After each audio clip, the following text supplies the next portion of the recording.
હું અત્યારે પહેલા સૌથી પહેલા ફ્યુઝન ચાલુ કરું છું. ફ્યુઝન ચાલુ કરીએ તો આપણો આ ઇન્ટરફેસ આવે છે. કોઈ પણ કોમ્પ્યુટરની અંદર આપણે શરૂ કરીએ ત્યારે કોઈ ઇન્ટરફેસ હોય છે. તો સૌથી પહેલા એનો પરિચય કેળવવો જરૂરી છે. તો ફ્યુઝનના સ્ક્રીનમાં જનરલી જે આઈટમ હોય છે આટલી જાતની હોય છે. આ સ્ક્રીન છે, સ્ક્રીનમાં 9 વસ્તુ છે. જેમ આપણે કોઈ પણ નાના છોકરાને શીખવીએ સૌથી પહેલા કરતા નાક ક્યાં છે, કાન ક્યાં છે, મોઢું ક્યાં છે, જીભ ક્યાં છે, તો એવી રીતના આપણે શરૂઆતમાં ફ્યુઝન 360 ના સ્ક્રીન ઉપર દેખાતા પાર્ટને ઓળખતા શીખવા પડે. 9 જાતના એલિમેન્ટ્સ છે. આ 9 એલિમેન્ટ્સના નામ એ સાઈડમાં લખેલા છે. તો ડેટા પેનલ છે એ આપણે કોઈ પણ સમયે કામ કરીએ તો એના માટે ટેબલ ઉપર કેટલીક ફાઇલો રાખવી પડે. એવી રીતે આમાં પણ આપણે ડ્રોઈંગ બનાવવાના તો એના પાર્ટ જોઈએ, એસેમ્બલી જોઈએ, તો બધી વસ્તુ સાચવવી પડે. પણ એ સાચવવું હોય તો આપણે કોમ્પ્યુટરમાં જગ્યા જોઈએ. અને આજે ક્લાઉડ બેઝ સ્ટોરેજ છે તો ક્લાઉડ બેઝ સ્ટોરેજ પણ ડેટા પેનલ ઉપરથી આપણે રાખી શકીએ છીએ. એનો જનરલી શેપ આવી રીતનો હોય છે. ઉપરનું જે આખું પેનલ દેખાય છે એમાં તમારા બધા પ્રોજેક્ટ હોય છે, ઓનલાઈન ટ્રેનિંગ છે, તમારી લાઇબ્રેરીઝ છે, બધી ત્યાં આ ડેટા પેનલમાં હોય છે. અને કેટલાક સેમ્પલ ડ્રોઈંગ પણ તમને ઓટોડેસ્ક વાળા પહેલા ફ્રી આપે છે કે જે આપણે જોઈ શકીએ. બીજા નંબરની વસ્તુ છે એ એપ્લિકેશન બાર છે. એ દરેક સોફ્ટવેરમાં હોય છે. એપ્લિકેશન બાર છે એનાથી આપણે ફાઇલના બધા મેનેજમેન્ટના કમાન્ડ, ઓપન છે, સેવ છે, ક્લોઝ છે, નવી ફાઇલ શરૂ કરવી છે, કોઈ ઇમ્પોર્ટ એક્સપોર્ટ કરવું છે, આ બધું કામ થઈ શકે. અને સાથે અન્ડુ રીડુ આ બધું કહી શકે. એ આપણે જો આવી રીતનો શેપ હોય છે. ત્રીજી વસ્તુ છે ટૂલ બાર. એ ટૂલ બાર છે એ આપણે જેવી રીતે ઘરની અંદર એક સ્ટેન્ડ હોય, એની અંદર ચમચી પડી હોય, રકાબી પડી હોય, કપ પડી હોય, વાસણ પડ્યા હોય, એની જેમ આ ટૂલ બાર તમારા બધા જ એ સ્ટેન્ડ છે. એ સ્ટેન્ડમાં આપણે અલગ અલગ જાતના કામ કરી શકીએ. ટૂલ બાર અને વર્કસ્પેસ. જે ટૂલ બાર છે એમાં ડિઝાઇનને ક્લિક કરીએ તો બીજી આપણને generative design, render, animation, simulation, manufacture, drawing, આ બધી વસ્તુ દેખાય છે. આ બધી અલગ અલગ જાતની વર્કસ્પેસ છે. વર્કસ્પેસ છે એના માટેના સાધનો અલગ અલગ છે. જેમ કે આપણે એમ કરીએ કે મારે પેઇન્ટિંગ કરવું હોય તો એના માટે મારે પીછી જોઈએ, પછી ટ્યુબ જોઈએ, સ્કેચ પેન જોઈએ, તો એનું અલગ સ્ટેન્ડ આપણે ઘરમાં હોય. પછી કોઈ મારે ડોક્ટર છે તો ડોક્ટરની પેટી હોય, એમાં ઇન્જેક્શન છે, સ્ટેથોસ્કોપ છે, બ્લડ પ્રેશરનું સાધન છે, ટીકડીઓ છે, રૂ છે, આવું પડ્યું હોય. તો એવી રીતે આપણે જ્યારે એન્જિનિયર તરીકે કામ કરવું હોય તો કેટલીક વસ્તુ ડિઝાઇન કરવી પડે, કેટલીક વસ્તુની રેન્ડરિંગ કરવી પડે, કેટલાકનું એનિમેશન કરવું પડે, ઘણીવાર સ્ટ્રેસની એનાલિસિસ કરવી કે તૂટી જશે કે તેનું સિમ્યુલેશન કરવું પડે. પછી આ વસ્તુ ખરેખર ડ્રોઈંગ બને કે ના આપણે મેન્યુફેક્ચર કરવા હોય તો એને મેન્યુફેક્ચર કરીએ એટલે આમાં જે પાર્ટ બને છે એની યુએસપી કેનલથી આપણે જો કોઈ સીએનસી મશીન સાથે કે 3D પ્રિન્ટર સાથે લગાવીએ તો મેન્યુફેક્ચર પણ કરવાની ક્ષમતા આ સોફ્ટવેર છે. અને સાથે સાથે આપણે મેન્યુફેક્ચર નથી કરવું પણ આપણે કોઈને સપ્લાય કરવું તો ડ્રોઈંગ બનાવવું હોય તો ડ્રોઈંગ પણ આપણે એને આપી શકીએ. આટલા જાતના એના વર્કસ્પેસ છે. ટૂલબાર અને વર્કસ્પેસમાં ડિઝાઇનની સાથે આટલી વસ્તુ અહીંયા આવશે. અને આ દરેકના સ્પેસની અંદર ટૂલ અલગ અલગ છે. દાખલા તરીકે આપણું ડિઝાઇનનું ટેબ દેખાય છે એમાં કોઈ પણ ડિઝાઇન બનાવીએ તો પાર્ટને ક્રિએટ કરવું છે કે એસેમ્બલી બનાવવી છે, પડેલા પાર્ટને આપણે મોડિફાઈ કરવો છે, તો આ બધી વસ્તુ એની અંદર આવશે. એમાં ડિઝાઇનમાં solid, surface, mesh, sheet metal, plastic, આ બધી વસ્તુનું આપણને ટૂલ્સ મળશે. ટૂલ બારમાં પણ અલગ અલગ ટેબ છે. ટેબ પ્રમાણે આપણે વેરિયન્ટ્સ ટૂલ મળશે. હજારો ટૂલ્સ છે, આપણે ખૂટ્યા નહીં એટલા. એના પછીનું બીજું ટેબ આપણે આવે છે તો એક રેન્ડરનું ટેબ આવે કે જેની અંદર ફોટોગ્રાફી ઇફેક્ટથી બહારથી વસ્તુ કેવી દેખાશે. તો આ જે એનિમેશન બનતા હોય છે આપણે જોઈએ છે કે જે મૂવીમાં જે આપણે એનિમેટેડ મૂવી છે અથવા તો આ માર્વેલના મૂવી છે એ બધા બને છે બ્લેન્ડરમાં. તો એ ટાઈપનું એન્વાયરમેન્ટ આમાં પણ ક્રિએટ થઈ શકે જેમાં ફક્ત સરફેસ ઇમ્પોર્ટન્ટ છે, વોલ્યુમ ઇમ્પોર્ટન્ટ નથી. એના માટે રેન્ડર કમાન્ડનું ટૂલ પણ મળશે, એની સ્પેસ પણ મળશે. એના પછી એનિમેશન. આપણે કોઈ મશીન બનાવ્યું છે તો એનું મિકેનિઝમ કેવી રીતે કામ કરશે, ક્યાં ઇન્ટરફેસ થશે, તો કોઈ એનિમેશન ક્રિએટ કરવું હોય તો એના માટેનું પણ આપણને આખી અલગ ટૂલ મળશે. આપણો બેઝિકલી આજે ફ્યુઝન 360 નો ઇન્ટ્રોડક્ટરી સેમિનાર છે.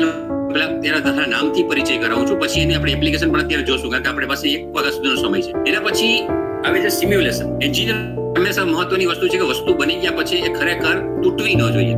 કોઈ પણ વસ્તુ પર હંમેશા બહારથી લોડ લાગે એટલે એને અંદર સ્ટ્રેસ ઉત્પન્ન થાય. એની તાકાત હોય ત્યાં સુધી એ બહારનો લોડ સહન કરે નહીં તો તૂટી જાય. તો આપણે જે મોડેલ બનાવીએ અથવા તો એસેમ્બલી બનાવીએ, એકચ્યુઅલી ફ્યુઝન 360 છે એ રિયલિસ્ટિક એવી બધી એસેમ્બલી બનાવી શકે છે કે 1000 2000 પાર્ટની એસેમ્બલી બને તો એ વસ્તુમાં લોડ ક્યાં લાગશે અને એક જગ્યાએ લોડ આપ્યા પછી ક્યાં ટ્રાન્સફર થશે આખી વસ્તુ સિમ્યુલેટ કરીને આપણને બતાવી શકે. અને એના કારણે ડિઝાઇન ઓપ્ટિમાઇઝ કેવી રીતે કરવી, કોઈ જગ્યાએ વધુ મટીરિયલ છે તો લાઇટ વેઇટ બનાવવા માટે અહીં ખરેખર લોડ નથી આવતો તો કેમ રિમૂવ કરવું, એ એનાલિસિસ પણ આપણે ફ્યુઝન 360 આપી શકે છે. એના પછી મેન્યુફેક્ચરિંગ. તો આપણે જે વસ્તુ અહીંયા બનાવી મોડેલ તરીકે એ કોમ્પ્યુટરમાં છે આપણા, એ આપણે મિલિંગ મશીન સાથે, ટર્નિંગ સાથે, એડિટિવ એટલે 3D પ્રિન્ટર સાથે, ઇન્સ્પેક્શન એટલે એનું બનાવતા પહેલા પણ જોવું પડે મેઝરમેન્ટ એકચ્યુઅલી બરાબર છે કે નહીં, કોઈ જગ્યાએ એવું ઇન્ટરફેસ, એ બધી વસ્તુ અહીંયા થઈ શકે. ફેબ્રિકેશન કરવું તો વેલ્ડિંગ મશીન પણ એ સાથે લાગી શકે છે, યુટિલિટીઝમાં ડ્રિલિંગ મશીન પણ આમાં લગાવી શકાય છે, અને મલ્ટી એક્સિસ મશીન પણ લગાવી શકાય છે. તો એ ઓપ્શન પણ આની અંદર ફ્યુઝન 360 ઓફર કરે છે.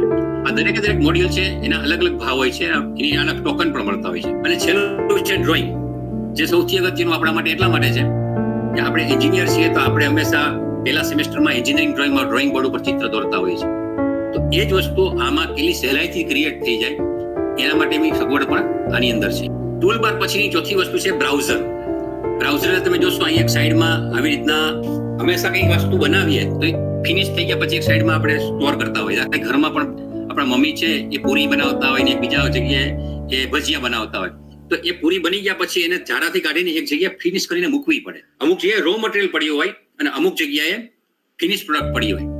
તો એવી રીતે આપણે જે સાધનો છે એ કેમ સ્ટેન્ડમાંથી લે આપણા મમ્મી અને પછી વસ્તુ બનાવે, તો એ ટૂલ બોક્સમાંથી આવે, ટૂલ બારમાંથી આવે. પણ બ્રાઉઝર છે અહીંયા આપણે જે વસ્તુ બની ચૂકી છે એનું આખું લિસ્ટ બની જાય કે તમે આટલી વસ્તુ બનાવી છે. આમાં આપણે સ્કેચ બનાવ્યા હોય, એમાં કન્સ્ટ્રક્શન કર્યું હોય, એમાં કઈ કેનવાસ બનાવ્યા હોય, કોઈ જોઈન્ટ બનાવ્યા હોય, કોઈ મિકેનિઝમ બનાવ્યું હોય, તો જે વસ્તુ આપણે ક્રિએટ કરી છે ને એ તૈયાર થયેલો માલ આપણે બ્રાઉઝરમાં દેખાડવામાં આવે છે. બ્રાઉઝર, એ બ્રાઉઝરમાં જેટલા વસ્તુ છે એની એસેમ્બલીના લિસ્ટ આવશે, એની આગળ એક આંખનો સિમ્બોલ હશે. આમાં તમે જરાક જોશો તો આ બ્રાઉઝરની અંદર આટલી વસ્તુ રાખી શકીએ ને દરેકની આગળ આંખનો સિમ્બોલ આવે. એ આંખનો સિમ્બોલ ચાલુ કરીએ ને તો એ વસ્તુ આપણને દેખાય, નહીં તો એ કબાટમાં પુરાઈ જાય, દેખાય નહીં આપણને. તો આ વસ્તુ પણ એની અંદર એક પ્લસ છે. અને સ્ટ્રક્ચર્ડ રિવ્યુના કારણે આપણે જ્યારે કામ કરતા જ્યારે કદાચ કઈ વસ્તુનું નામ શું છે એ ભૂલી જઈએ નહીં, એના માટે એને રિનેમ કરવાની ક્ષમતા પણ એમાં હોય છે. અહીંયા દાખલા તરીકે સ્કેચ છે તો સ્કેચ 1 2 3 4 5 આમ લખ્યું છે, પછી બોડી 1 લખ્યું છે, તો એ વ્યાજબી નથી. જે બોડી હોય એ બોડીનું નામ લખવું પડે. દાખલા તરીકે કનેક્ટિંગ રોડ છે તો કનેક્ટિંગ રોડ, ક્રેન્ક પિન છે તો ક્રેન્ક પિન, જેસીબી નું આગળનું મોટિવ છે તો આગળનું મોટિવ. જે કંઈ આપણે ગુજરાતી લખો, હિન્દી લખો, ભાઈ વાંધો નથી આવતો. એ કેનવાસ છે, 5 નંબરનું કેનવાસ. કેનવાસ એટલે શું કે જે આપણું મેઇન રસોડામાં ટેબલ હોય, ઊભું રસોડું હોય, અથવા તો આપણે કામ કરતા હોય ઓફિસમાં તો આપણું ટેબલ હોય એ ખાલી હોય. જે વસ્તુની જરૂર છે આપણે ટેબલ ઉપર રાખીને એની ઉપર કામ કરીએ. બાકીની બધી વસ્તુ સાઈડમાં ટ્રેમાં પડી હોય, કબાટમાં પડી હોય, અથવા નીચેના ડ્રોરમાં પડી હોય. પણ મેઇન ઉપર જેની ઉપર કામ કરવાનું છે એને જેમ ટેબલનો ટોપ હોય એવી રીતે આની અંદર જે કેનવાસ છે એ કેનવાસ આપણે આપણું કામ કરવા માટે છે. ત્યાં આપણે વસ્તુને જોઈ શકીએ છીએ, આગળ પાછળ ફેરવી કરી શકીએ છીએ અને ઝૂમ કરી શકીએ છીએ. આ બધી વસ્તુ કરવાની સગવડ એ આપણા કેનવાસમાં હોય છે. 6થો નંબર છે વ્યૂ ક્યુબ છે. ઉપર નાનકડો એવો ક્યુબ દેખાતો હશે આ 6 નંબર ઉપર. તો આપણું 3D ઓરિએન્ટેશન, વસ્તુને ફેરવવી પડે. જેમ કે આપણે ચોપડી વાંચતા પાનું પૂરું થાય તો આપણે પાનું ફેરવવું પડે, અથવા તો આપણે ડ્રોઈંગ કરતા પેન્સિલ થી કામ કરી તો પેન્સિલે મૂકી દેવી પડે. તો એ રીતે વ્યૂ ક્યુબ છે આપણને આખા 3D નું ઓરિએન્ટેશન પ્રોવાઈડ કરે છે. તો આ ઉપર આવી રીતનો ખૂણો હશે, એમાં તમે જોજો top view, front view, right view, bottom view, અને ઉપર એક નાનકડો હોમનો સિમ્બોલ છે. એનાથી આપણે એનો 3D વ્યૂ પણ જોઈ શકીએ. કોઈ પણ સોલિડ ઓબ્જેક્ટમાં કોમ્પ્યુટર છે એ હંમેશા 3 ભાષા સમજે. એને કાં વર્ટેક્સ જોઈએ એટલે શિરોબિંદુ, એજ એટલે કે ધાર જોઈએ, અને ત્રીજું છે ફેસ એટલે સપાટી જોઈએ. આ 3 વસ્તુનો આપણે કોમ્બિનેશનથી વ્યૂ ક્યુબથી આપણે આપણું મોડેલ ફેરવી શકશું. માર્કિંગ મેનુ કહેવાય છે. આપણે જ્યારે એ ફ્યુઝનમાં રાઈટ ક્લિક કરીએ તો એક મેનુ આવી જાય છે. જે જગ્યાએ રાઈટ ક્લિક કરશું ત્યાં અલગ જાતનું આવા રાઈટ ક્લિક મેનુ છે ને બધામાં નથી આવતા. આપણે વર્ડમાં જઈએ, એક્સેલમાં જઈએ, વિન્ડોઝમાં જઈએ તો અહીંયા આપણે જોઈએ રાઈટ ક્લિક કરીએ તો અહીંયા ચારે બાજુ 6-7 આઇકોન આવી જાય છે અને નીચે પાછું એક પટ્ટી આવી જાય છે. તો આ ટાઈપનો જે મેનુ ક્રિએટ થાય છે એને આ લોકો માર્કિંગ મેનુ કહે છે. 8મા નંબર ઉપર છે નેવિગેશન બાર અને ડિસ્પ્લે સેટિંગ. આ નેવિગેશન બાર છે, એનાથી શું કરી શકશું આપણે? તો આપણી જે કેનવાસમાં કામ કરીએ છીએ એમાં ઘણી વખત આપણે જે વસ્તુ છે ને ઉપર નીચે કરવી છે, પાન કરવું, ઝૂમ કરવું, ઓર્બિટ કરવું એમ કહેવાય. તો એ કામ કરવા માટે આપણે નેવિગેશન બાર કામ આવશે. પછી આપણે જે જોઈએ છે એ મોડેલ આપણને કલરમાં જોઈએ છે, બ્લેક એન્ડ વ્હાઇટમાં જોઈએ છે, હિડન વ્યૂ જોઈએ છે ને જો એ સેટિંગ પણ આની અંદર થાય. અને સાથે સાથે પર્સપેક્ટિવ વ્યૂ જે સિવિલમાં ખાસ આવતો હોય તે પર્સપેક્ટિવ અને વ્યૂ શેડો કોઈ પણ વસ્તુનો પડછાયો પાડવો છે કે નહીં એ પણ આપણે નેવિગેશન બારથી સેટ કરી શકીએ. અને 9મી વસ્તુ જે છે એ પેરામેટ્રિક ટાઈમલાઈન, જે આખા ફ્યુઝન 360 ની યુનિક વસ્તુ છે. આપણે જે પણ કામ કરશું એનું આખું રેકોર્ડિંગ કરે છે. જેમ કે અત્યારે આપણે આ મીટિંગ ચાલુ છે એનું સ્ક્રીન રેકોર્ડિંગ કરીએ તો પછી આપણે રિવાઇન્ડ ફોરવર્ડ કરીને જોઈ શકીએ. એવી રીતે આપણે જે ફ્યુઝન 360 માં કામ કરીએ એની પેરામેટ્રિક ટાઈમલાઈન બને છે. અને એ આખી ટાઈમલાઈનમાં તમે જે પણ કામ કર્યું છે એનું આખું રેકોર્ડિંગ થાય છે. અને કોઈ પણ સમયે તમે ત્યાં જઈને ક્યાં કામમાં ક્યાં ભૂલ કરી હતી એ ભૂલ તમે લાઈવ સુધારી શકો છો. અને એક જગ્યાએ સુધારો તો આખું ડ્રોઈંગ એની સાથે સુધરી જાય છે. ટૂંકમાં આવી રીતના આપણા 9 કમ્પોનન્ટ છે. એ 9 કમ્પોનન્ટ પહેલા આપણે ઓળખવા પડે. એ ઓળખાણ થઈ જાય, મગજમાં બેસી જાય, પછી પ્રેક્ટિસ કરવી મહત્વની છે. જ્યારે કામ કરી ત્યારે મને ઘણી વાર અનુભવ છે, હું વિદ્યાર્થીને શીખવતો હોઉં ત્યારે એને કહું ભાઈ જો માર્કિંગ મેનુ ચાલુ કર, તો એને યાદ ન હોય માર્કિંગ મેનુ ચાલુ કેમ કરવું. માર્કિંગ મેનુ ચાલુ કરવું હોય તો રાઈટ ક્લિક કરીએ તો માર્કિંગ મેનુ શરૂ થઈ જાય, જે 7 નંબરમાં દેખાય છે. એને એમ કહું ભાઈ તું જાય બ્રાઉઝરમાં જઈને સ્કેચને ઓન કરી દે, તો એને બ્રાઉઝર ક્યાં છે એ ખબર ન હોય. તો એના માટે ફક્ત એકવાર સાંભળી લેવાનું પૂરતું નથી. આપણી પાસે જો કોમ્પ્યુટર હોય તો એની અંદર રોજની અડધો કલાક પ્રેક્ટિસ કરશું તો આનાથી આપણે ફરક પડશે. હવે આટલું થયા પછી આપણે ઇન્ટ્રોડક્શન પાર્ટ તો મેં પીપીટીમાં બતાવ્યો. હવે આપણે ફ્યુઝનમાં લાઈવ કામ કરશું. હવે આપણે અત્યારે ફ્યુઝનમાં છીએ અને ફ્યુઝનની અંદર આ કેનવાસ છે આખું તમને ફૂલ દેખાય છે. નીચે તમે જોશો આ નવું ડ્રોઈંગ શરૂ થયું છે. કોઈ પણ સમયે નવું ડ્રોઈંગ શરૂ કરવું હોય કે નવી ડિઝાઇન શરૂ કરવું હોય, ફાઇલમાં જવાનું, અહીં ન્યૂ ડિઝાઇનમાં જવાનું, એટલે નવું ડ્રોઈંગ ખુલી જશે. અને જે ડ્રોઈંગ ખુલશે એના ઉપર અહીંયા નામ હશે. અહીંયા અનટાઇટલ્ડ છે, અહીંયા અનટાઇટલ્ડ 1 છે. જ્યારે પણ આપણે કોઈ નવું ડ્રોઈંગ શરૂ કરશું તો આવી રીતના એ અનટાઇટલ્ડ ડિઝાઇન આપણા માટે ફાઇલ ખુલીને આવી જશે. હવે આની અંદર એક વસ્તુ સમજીએ કે મોડેલ બનાવવાનું હોય તો એના માટે આપણે એન્જિનિયરિંગ ડ્રોઈંગ સમજીએ છીએ એ પ્રમાણે પહેલા પદાર્થને જોયા પછી એનો વિશે આપણે 2D ને 3D માં વિચાર કરતા આવડવો જોઈએ. એ આવડતો હશે તો આપણે આનો ફ્લો સમજીએ. જ્યારે પણ આપણે કામ શરૂ કરીએ તો સૌથી પહેલા આની અંદર એસેમ્બલ છે ત્યાં જવાનું અને ન્યૂ કમ્પોનન્ટ અને ક્લિક કરવાનું. ન્યૂ કમ્પોનન્ટ ક્લિક કરીએ એટલે ઉપર આવશે ન્યૂ કમ્પોનન્ટ. કયા પ્રકારનો કમ્પોનન્ટ બનાવવો, સ્ટાન્ડર્ડ બનાવવો છે કે શીટ મેટલ બનાવવો છે. સ્ટાન્ડર્ડ કમ્પોનન્ટ એટલે એ ગમે તે આકારનો હોઈ શકે ને શીટ મેટલ એ પતરામાંથી બને એ થાય. એટલે આપણે અત્યારે સ્ટાન્ડર્ડ શીખીએ છીએ. શીટ મેટલ પછી આપણે જો બીજો સેમિનાર કરશું ત્યારે સમજશું. તો સ્ટાન્ડર્ડ કમ્પોનન્ટ બનાવવો છે. એ એક્સટર્નલ છે કે ઇન્ટરનલ છે? આપણે કહું ઇન્ટરનલ છે. અહીંયા આપણે અત્યારે સામે જ બનાવવો છે. અને એ બનાવીને આપણે અહીંયા એનું નામ શું રાખવું છે? તો આપણે એનું નામ આપીએ ત્યારે કંઈક કે સેમ્પલ 1. આપણે સેમ્પલ 1 રાખીએ છીએ. આ સેમ્પલ 1 કરીને હું ઓકે કરીશ તો તમે જે બ્રાઉઝર દેખાય છે જે આ સાઈડમાં છે ત્યાં અત્યારે 2-4 વસ્તુ છે. એક ડિઝાઇન સેટિંગ છે, એમાં આપણે યુનિટ ધ MM માં છે. નેમ્ડ વ્યૂ તો એની અંદર ટોપ, ફ્રન્ટ, રાઈટ ને હોમ આ 4 વ્યૂ છે. અને એ સાથે ઓરિજિન એટલે ઉગમ બિંદુ હોય, એક્સ એક્સિસ, વાય એક્સિસ ને ઝેડ એક્સિસ હોય, અને એક્સ પ્લેન, વાય પ્લેન અને એટલે આડું ઊભું ને સાઈડનું 3 જાતના પ્લેન હોય. આટલી વસ્તુ કોઈ પણ નવી ડ્રોઈંગમાં આપણને રેડી કરીને બ્રાઉઝર કે તમને આટલી વસ્તુ તમે બનાવીને હું તો આપી દઉં છું. તમને એમનું સેટિંગ હું કરી દઈશ, તમારા નામ છે 3 વ્યૂ ક્રિએટ કરી દઈશ. એ સેટિંગ આપણે કરી શકીએ કે મારે નથી જોતું તો એ પણ આટલી મિનિમમ જરૂરિયાત આપણને છે જ. પણ અહીંયા અમે સેમ્પલ 1 લખ્યું ને ઓકે કરીશ, એની સાથે આ 3 વસ્તુ છે. અહીંયા ચોથી વસ્તુ બનીને આવી છે, સેમ્પલ 01 લખાઈને આવી ગયું. અને એની બાજુમાં એક ગોળ મીંડું આવી ગયું. ગોળ મીંડુનો અર્થ છે કે અત્યારે તમે આ સેમ્પલ 1 બનાવો છો. હવે આ સેમ્પલ 1 માં મારે કામ કેમ કરવાનું? તો સૌથી પહેલા 2D માં કોઈ પણ સ્કેચ બનાવવો પડે. તો અહીંયા આપણે ઉપર જોશું solid, surface, mesh, sheet metal આ બધું છે. એમાંથી આપણે સોલિડમાં છીએ. અહીંયા નીચે ક્રિએટ સ્કેચ લખ્યું છે, એને ક્લિક કરશું તો અહીંયા સ્કેચ તૈયાર કરવા માટે રેડી છે. એ પૂછે છે કે તમારે કઈ જગ્યાએ સ્કેચ બનાવવો છે. 3 પ્લેન આપણને આપે છે. આ આડું પ્લેન છે, આ બાજુનું ઊભું પ્લેન છે, અને આ સૂતેલું પ્લેન છે. સૂતેલા પ્લેનને XY કહેવાય, એકના XZ કહેવાય અને YZ કહેવાય. આપણે સૂતેલા પ્લેનમાં ક્લિક કરશું તો વ્યૂ ચેન્જ થઈને મારી સામે આવી જશે.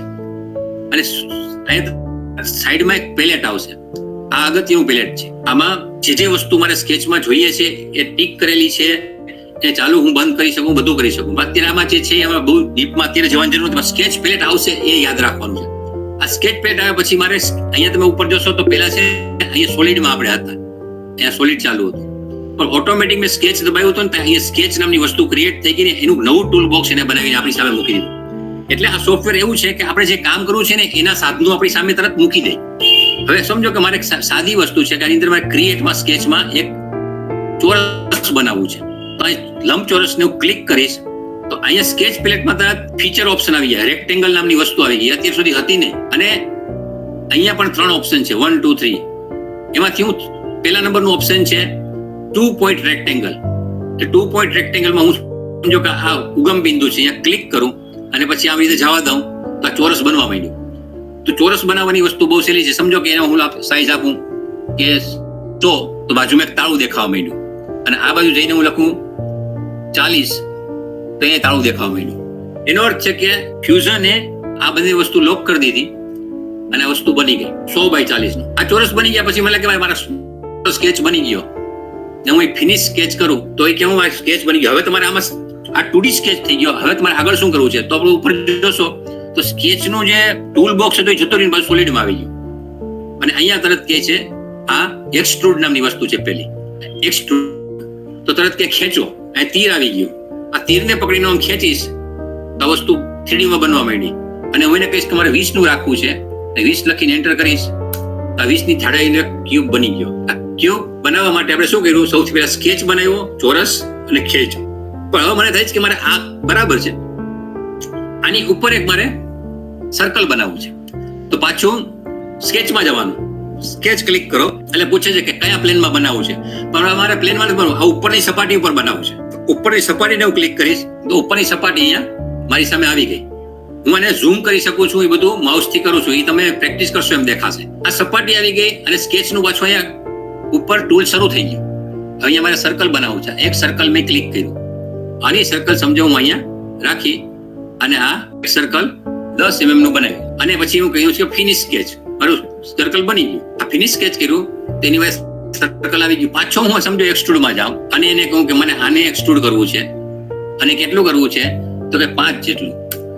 તો 5 જેટલું ઊંચું થઈને આ વસ્તુ બની ગઈ. હવે એનાથી આગળ જઈએ કે આ એક જ બનાવવું, મારા ઘણા બધા બનાવવાના હતા. તો એની અંદર આ એક્સટ્રુડ છે એની જેમ અહીંયા પેટર્ન આવે છે, રેક્ટેંગ્યુલર પેટર્ન. આ પેટર્ન ક્લિક કરો તો એમાં પણ અહીંયા અલગ અલગ જાતની 3 વસ્તુ બતાવે છે. એમાં પેલું રેક્ટેંગ્યુલર છે, સર્ક્યુલર છે, પાથ છે. આ ઇન્ટ્રોડક્ટરી સેક્શન છે એટલે આપણે ફક્ત રેક્ટેંગ્યુલર જશું. રેક્ટેંગ્યુલર પેટર્ન લઈ કઈ વસ્તુને તમારે પેટર્ન બનાવી છે તો આપણે આ સર્કલને બનાવી છે. તો એ સર્કલ શું છે, એ સર્કલને ફીચર કહેવાય. એટલે આ એક ઓબ્જેક્ટ ટાઈપ, એમાં પેલા ફીચર સિલેક્ટ કરવાનું. અને ફીચર સિલેક્ટ કરું ત્યારે તમને મેં અગાઉ કીધું કે આની અંદર મહત્વની વસ્તુ છે ટાઈમ લાઈન. નીચે જો ટાઈમ લાઈન બનવા માંડી છે એમાં હું ફીચરને મેં સિલેક્ટ કર્યું અને પછી હું કહું છું કે એક્સિસ કઈ દિશામાં કરવું છે. તો હું કહું આ એક્સિસ પહેલી અને એક્સિસ બીજી, 2 એક્સિસ સિલેક્ટ થઈ ગઈ. કેટલી રાખવી છે 3 3. હવે અહીંથી આમ ખેંચી સાયરોને અથાવા લાગી. પણ 3 ને બદલે સમજો 4 કરીશ તો 4 બની જશે. અહીં જે 70 mm છે એની અંદર 4 બનાવવાની છે મેં કરી દીધું. અને બીજી આ સાઈડમાં ખેંચું છું, આ વસ્તુના બાજુ ખેંચીશ એમાં 3 આવે છે. તો મારે એમાં 2 જ જોઈએ છે. તો અહીંયા હું સમજો 2 કરી દઉં. આ 35 છે એને બદલે હું એને જરાક 20 કરી દઉં અને ઓકે કરી દઉં તો આખી વસ્તુ બની ગઈ. હવે એને ફેરવવાનું હોય તો અહીંયા ઓર્બિટ નામની વસ્તુ છે, ઓર્બિટ ક્લિક કરીશ તો આ વસ્તુ ઉપર નીચે થાય છે. એની સાથે સાથે અહીંયા હોમ દબાવીશ તો એ પોતે 3D માં ગોઠવાઈ જશે. ટોપ વ્યૂ કરીશ તો ટોપ વ્યૂ માં આવી જશે. સાઈડ વ્યૂ કરીશ, રાઈટ વ્યૂ કરીશ તો રાઈટ હેન્ડ સાઈડ વ્યૂ આવી જશે. આપણે જે વ્યૂ જોઈએ છે એ બધી વસ્તુનું ઓટોમેટિકલી સેટિંગ કરી દે છે. હવે આટલું થયા પછી મને થાય છે કે નહીં આ મારે જે નીચે કાણું પાડવું છે તો આની અંદર અહીંયા મોડિફાઈ છે, એમાં 3જા નંબર પર શેલ છે. આ શેલ ક્રિએટ કરીએ તો પૂછે છે અહીંયા એક વસ્તુ યાદ રાખવાની, જે પણ કમાન્ડ આપશું ને સાઈડમાં પેલેટ ક્રિએટ થાય છે. જે ટૂલ સિલેક્ટ કરીએ એની વિશેષતા દેખાડે. તો ભાઈ સિલેક્ટ કરો, અહીંયા નીચે જાઓ, અહીંયા સિલેક્ટ કરું અને આપું છું 1 અને ઓકે. તો આ આખું જે ડ્રોઈંગ છે એની અંદર એને પોલું ડ્રોઈંગ બનાવી નાખ્યું. આપણું ડ્રોઈંગ સિમ્પલ હતું, આખું સોલિડ હતું, પણ એને શેલ કરો એટલે ઈંડું જેવી રીતના આખું બહારથી કોચલું હોય અંદર 1 કે 2 mm થિકનેસ હોય એવી થિકનેસ વાળું આપણું આખું આ સેમ્પલ બની ગયું. અહીં આપણે પછી ફેરવીને જોઈએ, આ ક્લિક કરીએ અને આપણે આમ ફેરવશું તો જો અલગ અલગ જાતને આ બની જાય છે. તો આપણે આ જે બનાવવામાં શું કર્યું છે અત્યારે ઓપરેશન કદાચ ભૂલી ગયા હોય આપણે, તો ફરી પાછા યાદ કરવું હોય તો નીચે આપણી એક ટાઈમ લાઈન છે. આ ટાઈમ લાઈન સૌથી પહેલા લેફ્ટ સાઈડમાં જતો રહું છું અને આપણા આ સેમ્પલ છે એમાં હું ક્લિક કરું છું. 1 by 1 સ્ટેપ રિપીટ થશે. પહેલા હું ફોરવર્ડ કર્યું તો સ્કેચ બન્યો. કયો સ્કેચ બન્યો? તો આવો એક સ્કેચ બનાવ્યો હતો. એના પછી નેક્સ્ટ સ્ટેપ આપણે એક્સટ્રુડ કર્યું હતું. એના પછીનું નેક્સ્ટ સ્ટેપ આપણે સ્કેચ બનાવ્યો હતો. એના પછીનું નેક્સ્ટ સ્ટેપ એને એક્સટ્રુડ કર્યું હતું. એના પછીનું નેક્સ્ટ સ્ટેપ આપણે પેટર્ન બનાવી હતી અને એના પછીનું નેક્સ્ટ સ્ટેપ આપણે શેલ બનાવ્યું હતું. તો આખી હિસ્ટ્રી આની અંદર રહી છે. હવે આખી હિસ્ટ્રી રહ્યા પછી આપણને એમ થાય કે આ તો બધું થઈ ગયું, પણ મારે આમાં કંઈ ફેરફાર કરવાનો હશે. મારું જે સર્કલ છે એ થોડુંક મારે મોટું કરવું છે. તો આ સ્કેચ છે, આ ટૂંકમાં હિસ્ટ્રી છે. હિસ્ટ્રીની ઉપર જઈને સ્કેચની ઉપર ડબલ ક્લિક કરીએ એટલે આપણને સ્કેચની એડિટ કરવા મળે. અહીંયા 10 લખ્યું છે. આ 10 ને બદલે મારે સમજો કે 12 કરવું છે, તો આ ડાયમેન્શન ઉપર હું ડબલ ક્લિક કરીશ અને અહીંયા 12 લખીશ અને ઓકે દબાવીશ. અહીં ફિનિશ સ્કેચમાં ખાલી 12 નું થઈ ગયું અને આ બધા જ પેટર્ન છે એ 12 ના ચેન્જ થઈને આવી ગયા. નીચેનું અંદર પણ બધું ચેન્જ થઈ ગયું. તમને સેલ એડિટ કરવું છે કે સેલની મારી થિકનેસ છે એ મારે 1 mm ને બદલે મારે 2 mm રાખવી છે, તો ત્યાં પણ આપણે એડિટ ફીચરમાં જઈ શકીએ. હિસ્ટ્રી છે એમાં જે કામ કર્યું છે એ કામ પાસે જઈને પાછા આપણે એને એડિટ કરી શકીએ છીએ. એની વિશે અહીં 1 mm છે, અહીં તમને દેખાય છે 1 mm લખેલું પેલેટમાં. 1 ને બદલે હું 2 કરીને ઓકે કરીશ, આ 2 mm થિકનેસમાં કન્વર્ટ થઈ જાય છે. અહીંયા પેટર્નમાં છે, પેટર્નને હું રાઈટ ક્લિક કરીશ અને એડિટ રેક્ટેંગલ પેટર્ન કરીશ અને અહીંયા અમારે 4 છે એને બદલે હું એમ કે મારે 5 રાખવા છે, તો 5 વાળી પેટર્ન પણ બની ગઈ. કહેવાનો અર્થ છે કે આપણે જે પણ આ વસ્તુ શું છે, નાના છોકરા જે રમતા હતા એ રમકડું છે, પણ આ વસ્તુ આપણે આનાથી લાવી શકીએ છીએ. આટલું કે પછી આની અંદર બીજી વિશેષતા છે. આ તો આપણે જસ્ટ એક મોડેલ બનાવ્યું. આ મોડેલ છે એ કમ્પોનન્ટ છે, એનું નામ શું છે? સેમ્પલ 01. આ સેમ્પલ 01 છે એવું આપણે બીજું સેમ્પલ બાજુમાં બનાવવું છે. તેની કોપી કરવી તો સીધી રીતે ન થાય, પણ બીજો કમ્પોનન્ટ બનાવવો પડે. તો આ સેમ્પલ છે એને રાઈટ ક્લિક કરીએ અને કંઈ મારે કોપી કરો, કંટ્રોલ સી. એના પછી આપણું અનસેવ્ડ છે આ મેઇન, ત્યાં જવાનું અને પછી અહીં કહેવાનું પેસ્ટ. આ પેસ્ટ થઈ ગયું તરત એ સેમ જગ્યાએ પેસ્ટ થઈ ગયું છે. આને હું અહીંથી સાઈડમાં કાઢી શકું અને ઓકે કરી દઉં. હવે આપણે છે ને અહીં અનસેવ્ડમાં જશું અને સિલેક્ટ કરશું એટલે બંને પાર્ટ આપણને દેખાશે. આનો અર્થ છે કે આપણે જ્યારે કંઈ બનાવવાનું હોય કે આવી રીતના એક પાર્ટ બની ગયા પછી બીજો પાર્ટ થઈ જાય. તમે સમજો સેમ્પલ, આ સેમ્પલ 1 છે, આ સેમ્પલ 1 નો બીજો ભાગ બની ગયો, બીજો એક્શન છે. એટલે ટૂંકમાં પોતે જેટલા પાર્ટ છે પાર્ટનો હિસાબ પણ અહીંયા એ રાખે છે. હવે આની અંદર તમારે એક ઇન્સ્પેક્શન કરવું છે, આ વસ્તુની સાઇઝ શું છે જાણવું છે. અહીં ક્લિક કરો અને એને અહીંયા આપો કે સેક્શન એનાલિસિસ, કે મારે હું સેક્શન એનાલિસિસ કરવું છે. અહીં ક્લિક કરો તરત કહેશે કે ચાલો હું તમને સેક્શન એનાલિસિસ કરી આપું. તો એના માટે એ શું માગે છે? કટ પ્લેન માગે છે. તમારે કટિંગ ક્યાં કરવું છે, તો કટિંગ કરવું હોય તો એને પ્લેન દેવું પડે. તેના માટે શું કરવું પડે? એક પ્લેન બનાવવું પડે. એ પ્લેન કેવી રીતે બને? કારણ કે આપણે ખબર છે કે આપણે ડ્રોઈંગ બનાવતા હોય ત્યારે વસ્તુની કાપીએ તો કેવું દેખાય જોવામાં આપણને રસ છે. તો આપણે અહીંયા જોઈ લઈએ સેક્શન એનાલિસિસ, સિલેક્ટ પ્લેન, અને એ પ્લેનમાં આપણે આ પ્લેન સિલેક્ટ કરીએ છીએ. આ પ્લેન સિલેક્ટ કરીએ અને આને હું આગળ પાછળ કરીશ. તો જે જગ્યાએ કપાય છે ક્યાં કેવું કપાય છે આપણને દેખાય છે, ધ્યાનમાં આવે છે. જ્યાં જશું અહીંયા કેટલું કપાય છે એ આપણને કહે છે. આ દિશાનું પ્લેન છે એટલે આપણે જ્યાં સેટ કરવું અહીંયા કરીને ઓકે કરી દઈશું તો આપણને દેખાશે. અને અહીંયા મેં સેક્શન પ્લેન ક્રિએટ કર્યું તો અહીંયા એનાલિસિસ નામનું એક ફોલ્ડર ક્રિએટ થયું છે. જો ઉપર આ એનાલિસિસ હતું ને, આ એનાલિસિસમાં તમે આ પ્લેન છે એની આંખ છે એ બંધ કરી દેશો તો હતું એવું થઈ જશે. આંખ ચાલુ કરશો તો પછી સેક્શન આવી જશે. તો આ એની વિશેષતા છે. હજી તમને થાય કે મારી એક ઇન્સ્પેક્ટ કરવું છે અને હજી મારે સેક્શન એનાલિસિસ કરવું છે. હવે કે પ્રીવ્યુ પ્લેન જોઈએ તો હું આડું પ્લેન જોઈએ છે, મને આડું પ્લેન. મારે સેક્શન તો દેખાતો નથી તો અહીંયા ફ્લિપ નામની વસ્તુ છે. આ ફ્લિપ કરશું તો આ બાજુ આવી ગયું. બરાબર, અમને બરાબર લાગે છે તો ઓકે કરી મૂકી દો. તો એનાલિસિસમાં આ બીજું એનાલિસિસ આવી ગયું. આ સેક્શન ચાલુ છે અને બીજું સેક્શન ચાલુ છે, તો બે સેક્શન છે. જાણી એક સેક્શન ચાલુ રહી બેમાંથી જે એનાલિસિસ કરવી, બે સેક્શન એનાલિસિસ એક સાથે ન થાય. તો આવી રીતના આ જે ફ્લો છે, વર્કનો ફ્લો, એ આપણને ધ્યાનમાં આવવો જોઈએ. સૌથી પહેલા આપણે શું કર્યું? એક નવું ડ્રોઈંગ ક્રિએટ કર્યું. નવું ડ્રોઈંગ ક્રિએટ કરીને એની અંદર કમ્પોનન્ટ બનાવ્યો. એ કમ્પોનન્ટ છે એની અંદર આપણે સ્કેચ બનાવીએ, સ્કેચને એક્સટ્રુડ કર્યો, એક્સટ્રુડ કરીને બીજો સ્કેચ બનાવ્યો, હોલ બનાવ્યો, હોલની પેટર્ન કરીને પાછી. અને આ પણ આપણે જે એનાલિસિસ કરી છે ને તો એ પણ અહીંયા દેખાડે છે. હવે આ બની ગયા પછી મારે સેવ કરવાનું છે. હું અહીં સેવ કરીશ. હવે બીજું ડ્રોઈંગ શરૂ કરશું અહીંયા.